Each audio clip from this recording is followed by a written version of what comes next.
예수 그리스도로 인해서 우리가 죄의 용서를 받았다는 건 정말 큰 은혜입니다. 그러나 예수 그리스도의 십자가의 은혜만을 우리가 생각하다 보면은 그 죄의 심각성에 대해서 우리가 쉽게 간과할 수가 있습니다.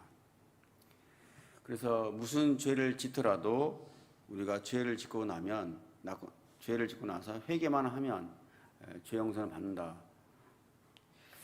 이런 식으로 우리가 생각한다면 우리의 믿음이 온전한 믿음일까? 이 부분에 대해서 한번 생각해 볼 필요가 있다고 생각합니다. 정말 우리가 회개만 하면 끝입니까? 만약 습관적으로 어떤 죄든 회개만 하면 그만이다라고 생각한다면 죄 때문에 하나님이신 예수 그리스도께서 십자가 가운데 우리의 죄 때문에 고통스럽게 죽어야만 했던 그 희생, 우리를 위해서 십자가 위에서 저주를 받으셨던 하나님이시지만 예수님께서 저주를 받으셔야만 했다라는 그 고통의 의미를 우리가 이해하지 못한 것일 것입니다. 우리가 항상 죄에 대한 용서는 생각하면서도 죄가 얼마나 심각한 것인지를 우리가 망각하기 쉽죠. 하나님 앞에 진실로 우리가 회개함으로 인해서 비록 우리가 죄 용서를 받습니다. 그렇지만 하나님께서 죄로 인한 결과에 대한 개인의 책임까지는 면제해 주시지 않는다는 것입니다. 이 부분에 대해서 우리가 기억해 볼 필요가 있습니다. 다시 말해서 회개로 죄는 용서받되 죄에 대한 대가는 우리가 감당해야 한다는 것입니다. 그런데 우리가 예수 믿으면 어떤 죄든 용서받는다는 거에만 너무 생각하다 보니까 우리가 죄를 너무 가볍게 여기는 경향이 있다는 것이죠. 그렇지만 오늘 말씀은 죄에 대한 용서는 하되 죄의 대가는 치르게 하시는 그런 말씀이 오늘 기록되어 있습니다. 모세가 산에서 하나님으로부터 말씀을 받아서 십계명을 받아서 내려왔습니다. 그리고 이스라엘 백성들이 송아지 우상 숭배 축제를 벌이고 있었습니다.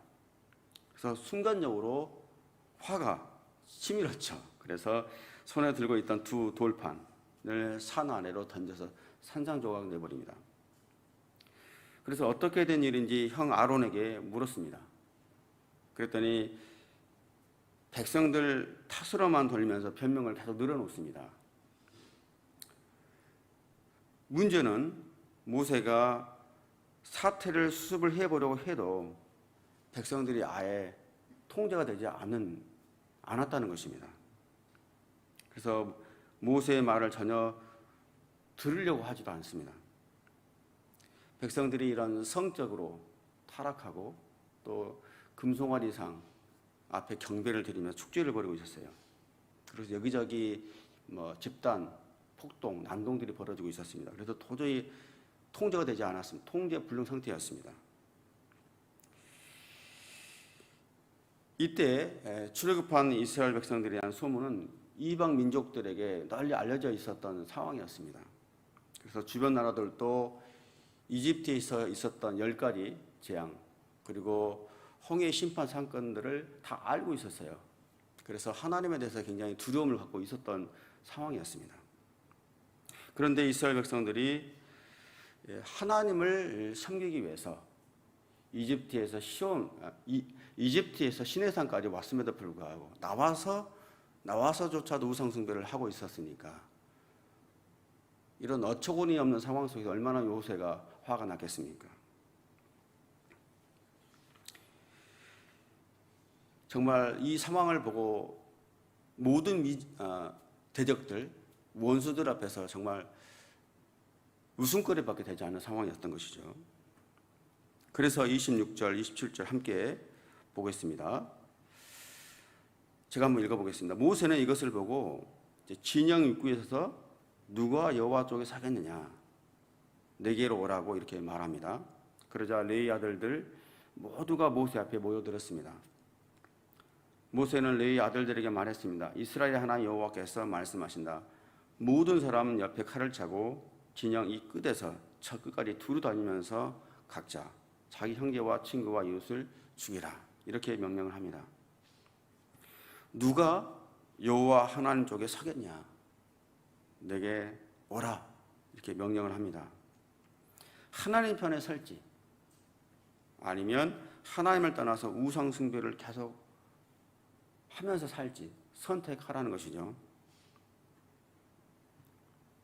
또 송아지 우상 숭배를 했더라도 지금 마지막 기회를 주는 거죠. 다시 한번 생각해보고 어디에 너희들이 속해서 누구를 위해서 살지를 선택하라고 이렇게 단호하게 명령합니다. 그 중에서 레위 지파 아들들이 모세 앞으로 나왔다고 했습니다. 여기서 레위 아들들만 언급되고 있다는 것은 어느 정도 사람들이 회개하고 돌아왔는지 알 수는 없지만 대다수 사람들이 하나님을 거부하는 쪽으로 서 있었다는 것을 알 수가 있어요. 그 중에서 이제 대표적으로 레위 아들들이 하나님 앞에 섰다라고 기록되어 있습니다. 우리가 이제 전도를 해보면은 자주 경험하는 것이지만 회개하십시오. 예수를 믿어야 구원받습니다. 이렇게 우리가 전도를 하지 않습니까? 근데 대다수는 그냥 지나칩니다. 어떻게 보면 영적으로 예수 믿으세요. 믿어야 구원받습니다. 이 말이 그분의 인생에서 마지막 찬스일 수도 있는 거거든요. 마지막 기회일 수도 있는 건데 아주 퉁명스럽게 그냥 지나쳐 갑니다. 그렇지만 우리가 한 번이라도 더 쑥스럽지만 예수님 믿으세요.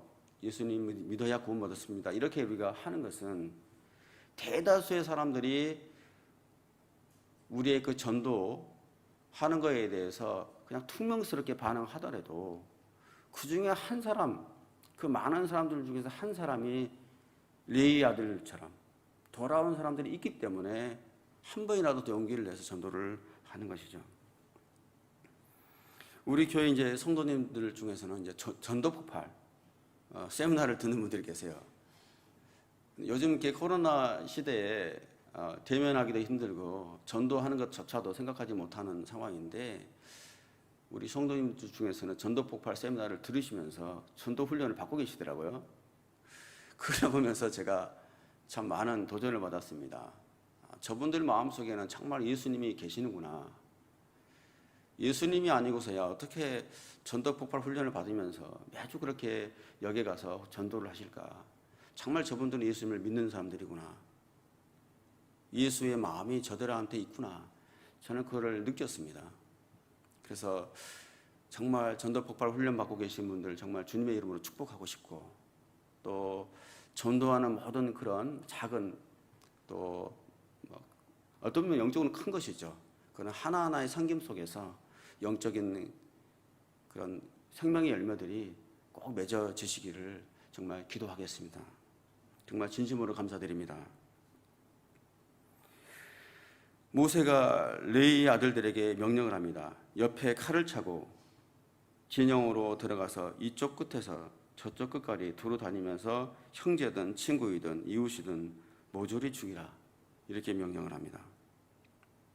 여기서 이 끝에서 저 끝까지 두루 다니면서 모조리 죽이라는 것은 왔다 갔다 하면서 죽였거든요. 철저하게 응징하라는 것이죠. 이때 현장에서 죽은 사람은 3,000명이었습니다.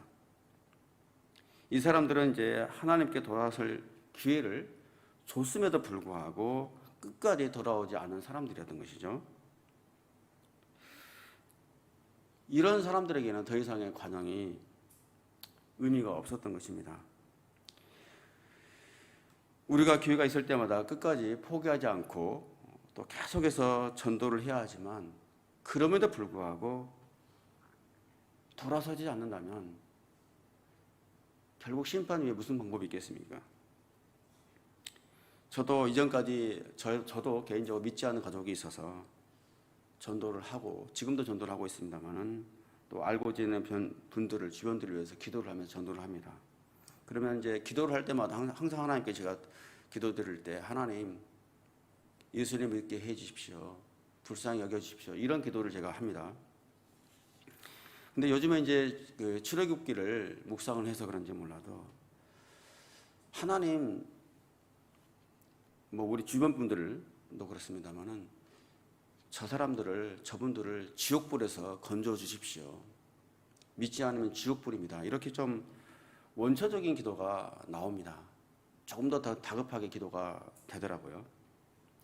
생각해 보면 전도를 해도 전도가 잘 되지 않는 이유가 뭘까를 생각해 보면은 너무나 온유한 표현, 유한 표현을 통해 표현을 써서 전도를 하려고 하고 설득을 하려다 보니까 힘이 없는 것은 아닌가. 그런 생각을 저는 해봤습니다. 너무나 상대방을 배려하고 상대방의 상황을 이해하려다 보니까 그런 식으로 복음을 전하다 보니까 상대방에게 충격이 되지 않고 전혀 경종이 되지 않은 건 아닐까, 이런 생각을 해봤습니다. 요즘 같은 세상에 뭐 예수 천당, 불신 지옥 이렇게 말하면 크리스찬들도 비웃어요. 뭐 저렇게 전도하냐고. 근데 생각해 보면 예수 천당, 불신 지옥이라는 말이 가장 복음에 가까운 메시지이지 않을까 생각을 해봅니다. 정말 예수님을 믿으면 천국 같은 삶을 살 것이고 예수 믿지 않으면 살아도 지옥 같은 삶을 살 수밖에 없죠. 그렇기 때문에 예수 천국, 불신 지옥 이 말이 참 복음적인 메시지다라는 생각을 해봅니다. 사실 복음은 단호한 것입니다. 타협은 없습니다. 믿으면 천국이고 믿지 않으면 지옥입니다.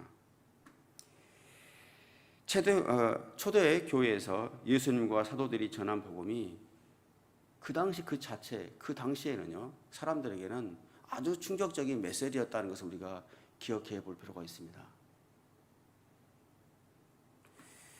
하나님 편에 서느냐,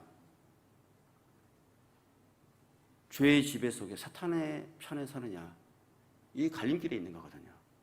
그래서 하나님 예수 그리스도를 믿으면 영원한 생명이라는 것을 우리가 단호하게 전할 필요가 있습니다. 29절 말씀 보면요, 너희는 오늘 너희 아들과 형제를 칠 정도로 여호와께 자신을 거룩하게 구별해 드렸다. 그러니 주께서 이날에 너희에게 복을 주실 것이다. 레위 아들들이 가족들일지라도 하나님을 거부한 아들들, 형제들, 자신의 가족들, 친척들이에요. 를 모세의 명령에 따라서 과감하게 칼로 쳐냅니다. 하나님께 자신을 거룩하게 구별해 드렸다는 것은 모세의 명령, 이 하나님의 명령이죠. 이 명령을 조금도 주저함 없이, 망설임 없이, 또 이 수행하는 데서 전혀 부족함 없이 철저하게 이행했다는 것입니다. 사실 가족들까지 도륙하는, 죽이는 이 사건은 끔찍하죠.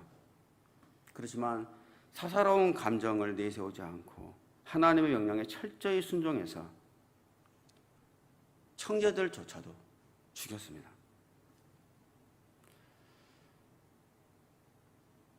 하나님께 정말로 헌신되었음을 보여준 사건이었습니다.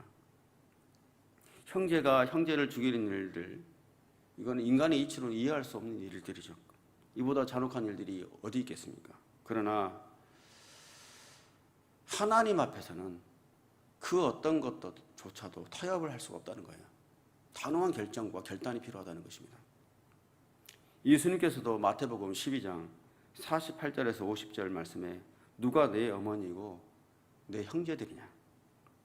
누구든지 하늘에 계신 내 아버지의 뜻을 행하는 사람이 내 형제요, 내 자매요, 내 어머니다. 이렇게 말씀하셨습니다.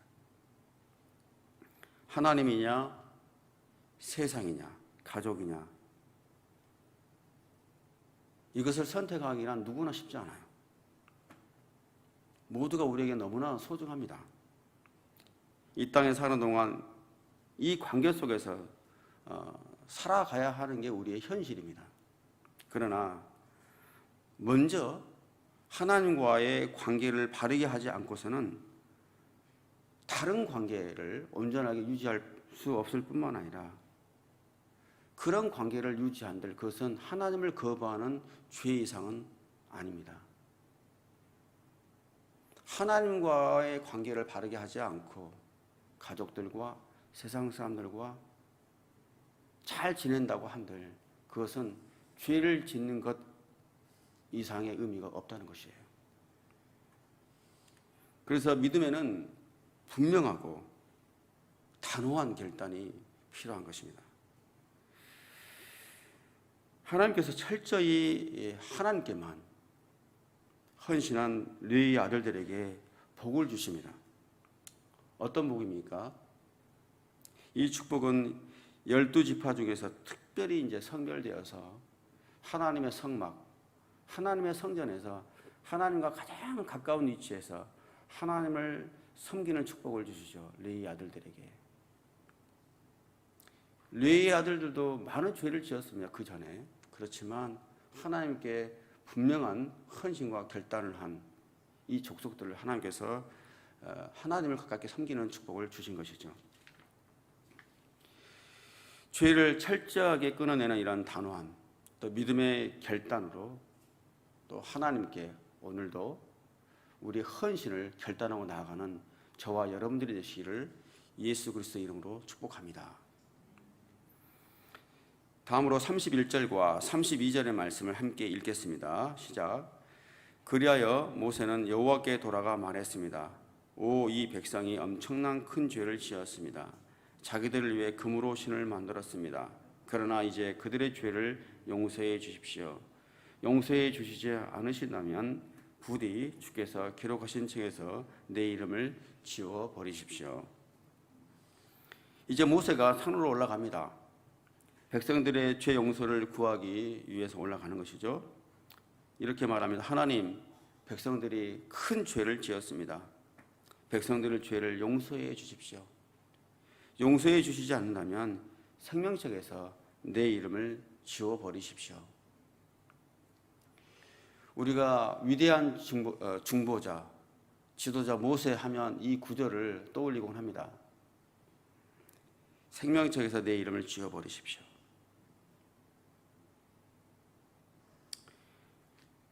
모세 자신도 이스라엘 백성들의 한 사람이고 또 어찌됐든 같은 운명 공동체로 생사를 같이 해야 될 위치에 있었습니다. 또한 이스라엘 백성과 또 하나님 사이에서 생명을 걸고 중재를 해야 될 역할이 있었습니다. 그래서 백성들의 죄를 용서하지 않으신다면 차라리 내 이름을 생명책에서 지워버리십시오라고 과감하게 기도를 드렸던 것이죠. 이런 기도를 사도 바울도 드렸죠. 동족들을 위해서 로마서 9장 3절에 보면 나는 내 형제 곧 육신을 따라 된 내 동족을 위해서라면 나 자신이 저주를 받아 그리스도에게서 끊어진다 할지라도 좋겠습니다. 자신의 이스라엘 민족들을 위해서 라면 내 자신이 저주를 받고 끊어진다고 해도 좋겠습니다. 이렇게 기도를 드립니다. 또 예수님께서도 겟세마네 동산에서 제자들을 위해서 기도하고요. 또 십자가에 위해서 마지막 그 고통의 순간조차도 하나님이 저들을 용서하여 주십시오. 저들이 하는 일을 알지 못합니다라고 마지막 그 십자가 위에서조차도 고통 가운데 있으면서조차도 이 세상 인류를 위해서 인류의 구원을 위해서 중보하는 기도를 드렸던 분이셨습니다. 하나님, 저들이 하는 일들을 알지 못합니다. 저들을 용서하여 주십시오. 십자가 위에서조차도 기도를 드렸습니다.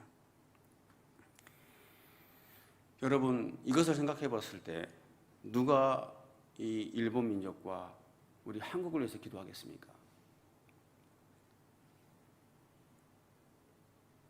바로 우리들입니다.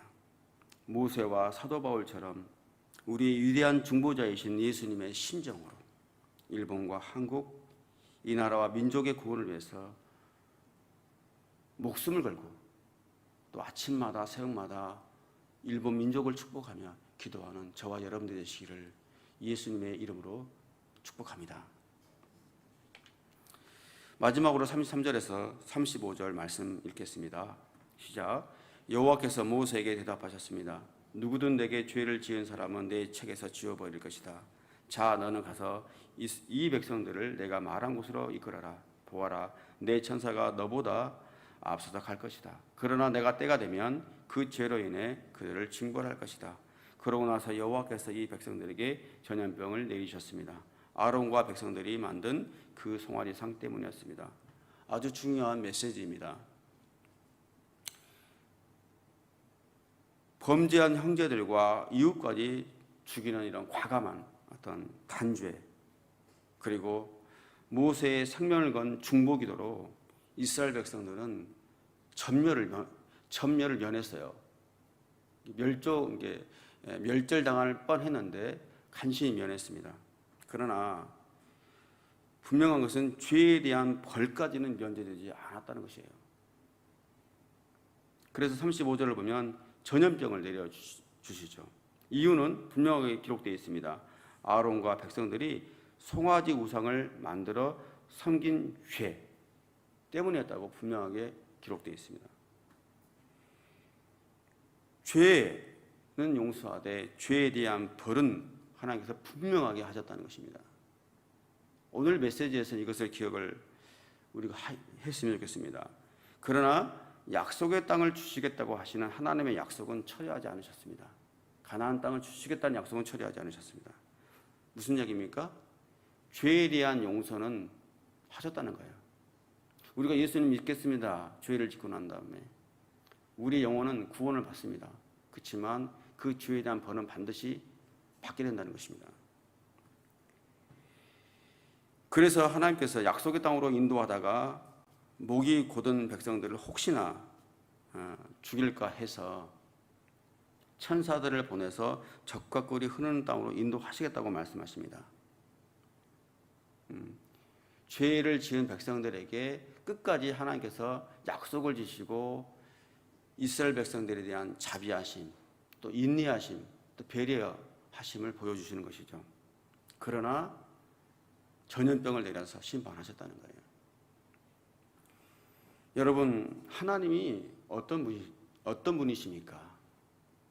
독생자 예수 그리스도를 십자가에 죽이시기까지 우리의 죄에 대해서는 철저하게 징벌하시고 심판하셨지만 끝까지 우리를 사랑하신 분이 바로 우리의 하나님이십니다. 그러나 이것을 단순히 하나님의 은혜로만 우리가 받아들이지 않기를 바랍니다. 사랑하는 독생자 예수 그리스도를 죽이기까지 죄를 지극히 미워하시고 철저하게 심판하신 하나님을 기억해야 돼요. 우리가 예수님 때문에 구원받았다는 은혜만 집중하지 말고 죄를 싫어하시고 죄에 대해서 분명하게 정죄하시고 심판하신 하나님, 누구보다도 사랑하시는 독생자 예수 그리스도까지 죽이셔야만 했던 죄에 대해서 반드시 심판하시는 그 하나님을 우리는 기억하기를 바랍니다. 은혜에 젖다 보면 죄에 대한 심판을 우리가 잊어버리기 쉬워요. 그래서 죄를 지어도 습관적으로 회개하면 된다라고 생각하는 잘못된 신앙을 우리는 갖기 쉽다는 것입니다. 그렇지만 하나님은 분명히 말씀하십니다. 죄에 대한 벌, 그 대가는 분명히 우리에게 치르게 하신다는 거예요. 그것을 알고 우리가 작은 죄라도 심각하게 생각하고 죄를 짓지 않도록 노력하고 늘 깨어서 하나님 앞에 또 회개함과 동시에 늘 우리의 몸과 마음, 행실을 늘 우리가 잘 살피면서 가기를 바랍니다. 오늘 이 시간 다시 한번 죄에 대한 단호한 단절, 또 하나님 향한 헌신을 재결단하며 나아가는 저와 여러분들이 되시기를 예수 그리스도 이름으로 축복합니다.